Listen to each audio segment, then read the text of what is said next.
Dengar setaunya saya di Kemendikbud, orang-orang berpendidikan kok bisa salah mengambil kebijakan.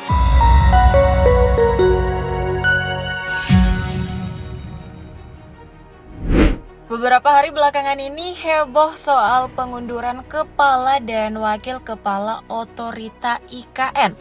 Lalu ada Sekjen PDIP yang dipanggil pihak kepolisian dan KPK. Menteri Nadiem dimarahi anggota DPR di rapat, dan progres Timnas Indonesia di kancah internasional. Nah, semua itu terangkum berikut ini dalam Weekly Update bulan Juni, pekan pertama tahun 2024. Kita mulai dari kekalahan pilu Timnas Indonesia. Nah, dari laga kelima babak kedua hasil kualifikasi Piala Dunia 2026 zona Asia, Irak berhasil menang 2-0 atas Indonesia di Stadion Utama Gelora Bung Karno, Jakarta pada Kamis 6 Juni 2024. Tak dipungkiri, Indonesia menguasai pertandingan di babak pertama. Namun, Indonesia mulai keteteran di babak kedua. Handball Justin Hubner membuat Irak mendapat gol pertama lewat penalti di menit ke-53. Petaka Indonesia pun bertambah 6 menit berselang. Sang kapten Jordi Amat mendapat kartu merah setelah melakukan pelanggaran keras. Unggul jumlah pemain membuat Irak bisa mengunci kemenangan. Gol kedua Irak di menit ke-88 terjadi setelah memanfaatkan blunder kiper Hernando Ari Sutaryadi. Skor 2-0 menutup laga, memastikan Irak mantap memimpin grup F. Kans Indonesia untuk menembus putaran ketiga kualifikasi Piala Dunia 2026 pun bakal ditentukan melalui pertandingan terakhir melawan Filipina. Nah, laga penentuan berlangsung pada 11 Juni 2024 di Stadion Utama Gelora Bung Karno, Senayan. Kita doakan Indonesia bisa melaju ke fase berikutnya ya guys. Nah, masih soal kabar Timnas Indonesia. Kelvin Verdong resmi menjadi warga negara Indonesia setelah melalui proses naturalisasi yang lengkap pada Rabu 5 Juni 2024.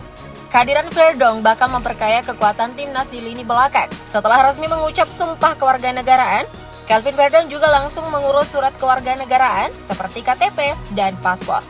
Meski sudah mengambil sumpah, masih diperlukan satu langkah penting lagi bagi Kelvin Verdong, yakni persetujuan dari FIFA agar Kelvin dapat mewakili Timnas Indonesia di kancah internasional. Nah, Kelvin Verdong yang kini berusia 27 tahun merupakan pemain utama dari NIC Nijmegen. Pada musim lalu, ia bermain 40 kali termasuk 33 kali di Eredivisie. Dalam karir sepak bolanya, Kelvin Verdong berposisi sebagai bek sayap kiri. Di Timnas Indonesia, ia akan memanaskan persaingan dengan Pratama Arhan dan Sheini Fatinama. Kontribusinya amat dinantikan untuk kemajuan sepak bola Indonesia. Masih soal Timnas Indonesia, kali ini dari Garuda Muda U20 yang kembali menelan kekalahan di Toulon Cup 2024. Menghadapi Panama U23 yang juga merupakan tim juara bertahan, tim Garuda Muda takluk 0-4 di Stade de l'Etre d'État-Signe Aubagne, Prancis, Kamis 6 Juni 2026. Ini adalah kekalahan kedua Garuda Nusantara setelah sebelumnya pasukan Indra Shafri juga kalah 0-3 dari Ukraina di laga pertama. Dengan begitu, skuad Garuda Nusantara berada di posisi juru kunci grup B sejauh ini dengan 0 poin dari 2 laga yang telah dimainkan.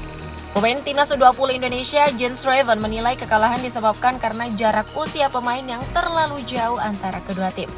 Namun menurut Indra Shafri, tujuan keikutsertaan Timnas Indonesia U20 ini untuk membantu para pemain muda tumbuh sehingga dapat bergabung dengan tim utama secepat mungkin. Di samping itu, Indra Shafri ingin mengintegrasikan sebanyak mungkin pemain keturunan yang bermain di Liga Belanda dan pemain lokal.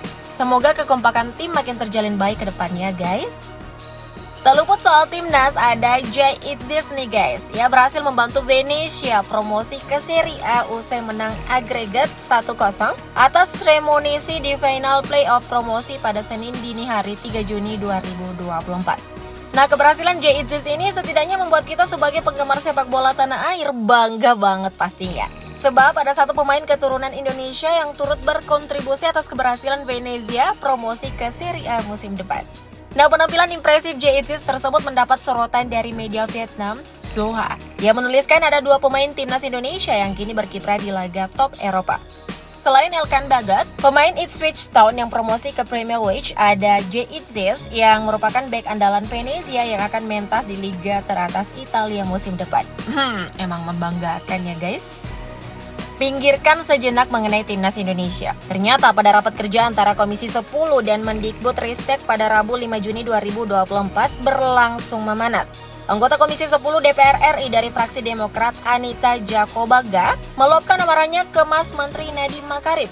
Mulanya Anita menyoroti anggaran 15 triliun rupiah di Kemendikbudristek. Ia mempertanyakan apakah anggaran tersebut telah digunakan dengan baik atau belum. Selain itu, Anita mengkritik soal masih adanya guru P3K yang belum mendapat SK meski sudah lulus. Bahkan Anita juga menyampaikan hasil pengawasannya di lapangan, di mana masih ada bangunan sekolah yang terbengkalai. Lebih lanjut, Anita juga menolak data rekomendasi yang disampaikan anggota DPR diverifikasi oleh tataran dinas. Menurutnya ada kekeliruan birokrasi terkait hal tersebut. Dalam rapat tersebut, Anita pun mengusulkan kepada pimpinan Komisi 10 DPR agar memberikan rekomendasi kepada KPK untuk melakukan pemeriksaan terhadap Kemendikbud. Ia menduga ada tindak pidana korupsi di lembaga tersebut. Anita pun secara khusus meminta anggaran 2021-2023 diperiksa. Ia juga mengusulkan agar tidak ada penambahan anggaran di Kemendikbud. Emang penting dipertimbangkan sih usulan Ibu Anita ini? Gimana guys menurut kalian? Sepakat nggak? Komen di bawah dong.